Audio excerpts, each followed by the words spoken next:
Hey everybody, we're looking at question number 18. The table shows the amount of flour X that a baker uses for Y dozen cookies. If the pattern in the table continues, how many cups of flour X does the baker use for 20 dozen cookies? All right, now one strategy we've talked about in class is try to figure out what do you have to do to the X to get Y and then just keep going with that pattern. But really, quite honestly, the best way to answer this particular question is to just extend the table and keep going with the numbers.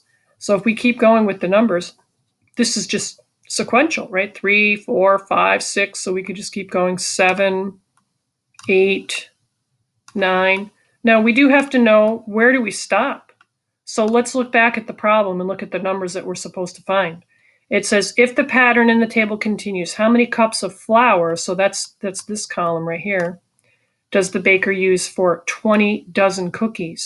So we need to get a 20 on this box, in one of these boxes, for us to know when to stop.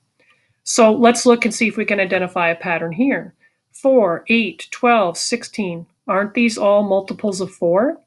4 times 1, 4 times 2, 4 times 3, 4 times 4, 4 times 5. So we might have our 20 dozen cookies, right? 20 dozen cookies. So what's the number that we have immediately above it that would represent the amount of flour used? And then you should be able to see the answer pretty clearly there. All right, good luck finishing that up.